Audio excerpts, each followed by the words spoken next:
Fees बना आज पूरी लॉकडाउन फीस और बड़ी हरासमेंट है, बड़ी हरासमेंट ट्रांसपोर्टेशन फीस दो, अदर चार्ज दो, ट्यूशन फीस दो, जब बच्चा स्कूल गया ही नहीं जब तक फिर कैसे फीस है जनाब। ऐसे बहुत आराम से किया जा रहा है। इस बार जनाब डी सी साहब को आर्डर करेंगे जनाब, जिस गरीब लोग थोड़े आराम करना, वरना बात लगनी बहुत बड़ी तय करना चाहिए। पास कम से कम 15-20 मछुआरे हैं जो हमारे गांव के रहने वाले और मछुआरों का काम करते हैं। फिशरीज डिपार्टमेंट ने आज तक ना ही हमें कोई टैंक दिया है, ना ही फ्लोरिकल्चर है, फिशरीज है, कितने सारे डिपार्टमेंट जो दिखते ही नहीं है। फिशरीज वालों ने आप लोगों को मकान दिए हैं, हमारे 2-3-4 जो एप्लीकेंट थे वहाँ पे, उन लोगों को अभी तक उनने इंटीमेट नहीं किया है। उन लोगों को अगर क्या वो उनके पास लाइसेंस नहीं है, क्या वो प्रोफेशनली फिशरीज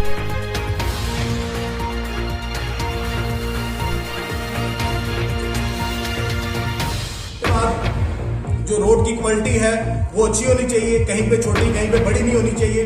अगर ऐसा होगा तो हम इनकी जो पेमेंट्स के टाइम हम ऑब्स्टेकल क्रिएट करेंगे। उसके बाद हमारे पीएचई जो विभाग है ये काफी अरसे से जल शक्ति जब से बना है, ये कोई प्रोजेक्ट्स की बात करते हैं, जल शक्ति की बात करते हैं, मगर जहाँ पे पानी नहीं है, जहाँ पे पाइपलाइन नहीं है, वहाँ पे पाइपलाइन नहीं है। तो लिहाजा हम रिक्वेस्ट करते हैं कि कुछ लोगों को जैसे फर्स्ट एड दिया जाता है, state UT administration is directly responsible for the drinking water, मगर हमारी आज भी जहाँ पे मेजोरिटी में और एससी के लोग तबके में एससी एसटी के तबके के लोग रहते हैं, वहां पे पीने का पानी नहीं है। मेरी पंचायत में विजिट करके आप देखें, मेडिकल कॉलेज और बाबा गुलाम शाह बादशाह यूनिवर्सिटी के बीचों बीच हमारी पंचायत है, मगर आज भी वहां लोगों को पीने का पानी मैसर नहीं हो रहा है। ये कमजोरी एडमिनिस्ट्रेशन की है।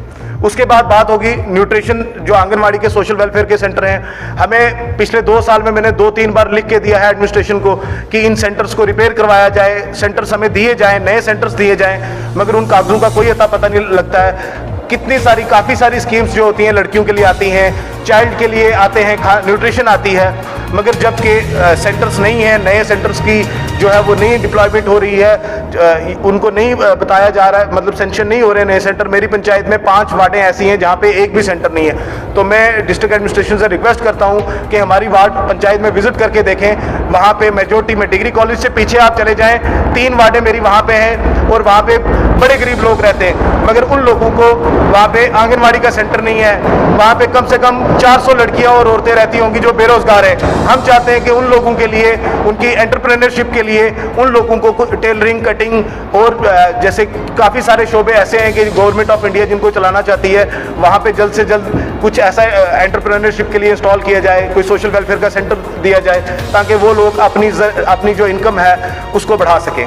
उसके बाद हमारे पास हमारी पंचायत में पीएचसी नहीं है, और जो पीएचसी है उसकी बड़ी अशद ज़रूरत है। 9 वार्डें हैं, कम से कम 1500 लोग रहते हैं। पीएचसी ना होने की वजह से आज तक हमारी पंचायत में गोल्डन कार्ड बनाने के लिए कोई नहीं गया है। क्या ये गोल्डन कार्ड कहाँ से बनने थे? ये लोग हैं, इन लोगों को कोई पता नहीं है कि गोल्डन कार्ड कहाँ बनेंगे, कैसे है। तो लिहाजा जो हेल्थ वाले हैं, ये उनकी कमजोरी है। हेल्थ डिपार्टमेंट को चाहिए कि हर पंचायत, हर वार्ड में जो एनजीओ वाले हैं या जो खिदमत सेंटर वाले हैं उनको वो दिया जाए, या हमें खुद का खिदमत सेंटर दिया जाए। उसके बाद हम बात करेंगे, हमारी पंचायत में 1947 से एक स्कूल बना है, एमएस मिडिल स्कूल, एक वो मिडिल स्कूल है। 1947 से पहला है, आपने रजौरी में नाम सुना होगा, बड़ी एक गद्दावर शख्सियत है चौधरी गुलजार अहमद साहब, वो वहाँ से पढ़े हैं, मगर आज की डेट में भी वो उसी मिडिल स्कूल में है।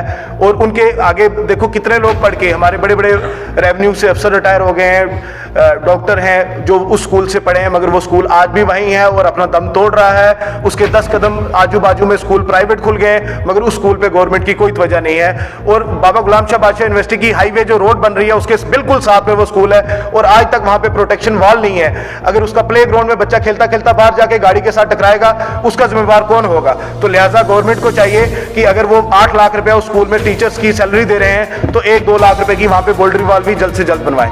उसके बाद हम बात करेंगे कि डीसी ऑफिस से एक रिलीफ मिलती है जिन लोगों के घर गिर जाते हैं, उसमें हमारी पंचायत के भी एक केस है।